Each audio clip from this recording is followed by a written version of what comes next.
Welcome to chapter 10 of My Teacher Fried My Brains. And last time we were on chapter 9, he decided to hang out in the school, wait till it got dark, waited for everybody to leave, because he wanted to get back to that machine with the helmet to see if he would get smarter, because apparently he wants to learn things now since he had that last shot of, I don't know, whatever that energy source that went to his brain. So he thinks it's making him really smart and he wants more of it. So now he's at the school by himself. He's looking for the machine. He's in the science lab and he finds something.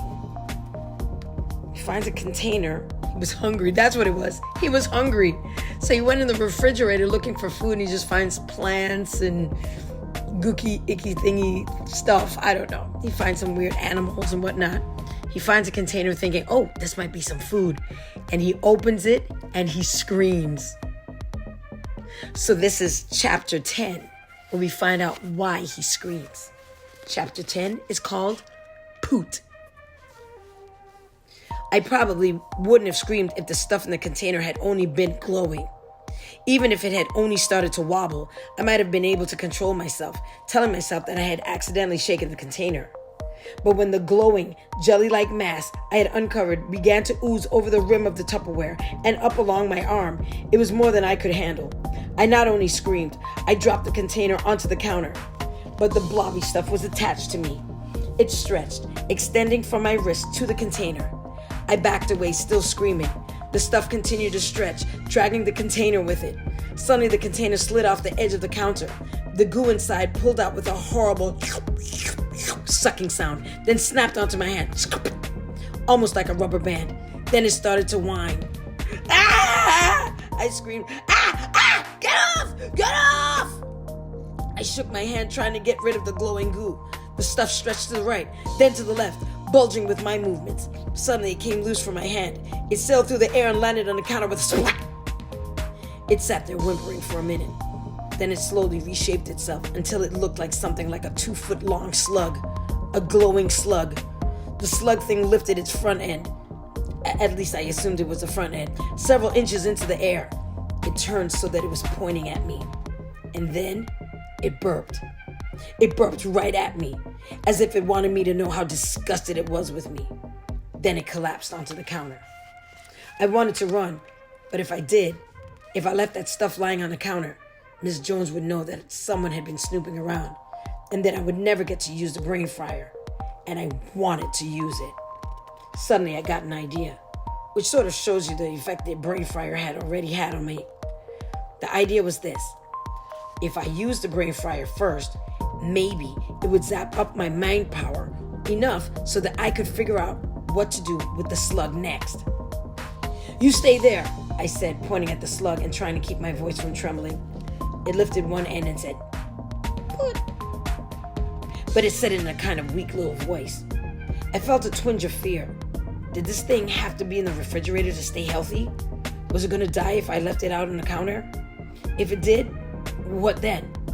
Andromeda Jones would know that someone had been fooling around in the lab, and with her alien science, it probably wouldn't take her long to figure out who it was. Then another thought hit me, the worst one yet. What if I was supposed to come in here and fry my brains?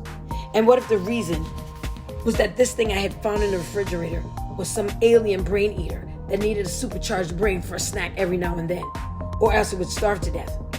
Suddenly, the phrase brain food took on a horrible new meaning. I couldn't decide if I was glad I was smarter because it let me think of things like this, or if I wished that I wasn't so smart so such awful ideas wouldn't cross my mind. Well, I had gone this far. No point in stopping now. Unless there was some way to put that machine in reverse, I was going to have to keep getting smarter just so I could stay alive. Of course, none of this was going to make any difference if I couldn't find the thing. It suddenly occurred to me that maybe Miss Jones had taken the machine home with her rather than leave it around in the school where someone like me could get a hold of it. That is, assuming she had a home and wasn't curled up somewhere on a shelf in a science lab, just waiting for me to finish making a fool of myself by making a genius of myself so that she could feed me to the refrigerator slug. I tried to remember what she had done with the machine after Marcus had finished cranking it the day before. At first I had no idea, which made sense, because I had been so mad at everyone that I wasn't really paying attention to what happened with the machine. But then, some images began to form in my head. I was remembering. I was really remembering. I hadn't even paid attention, but the images were stored in my brain. I wondered how much else was stored in there. This getting smart had advantages after all. I went to the walk-in closet where Miss Jones had put the machine after her demonstration was over. My heart began to pound. What if she was inside waiting for me? My imagination created a vivid image of her hanging upside down from the ceiling, like some giant bat, just waiting for me to open the door so she could grab me. I shook my head.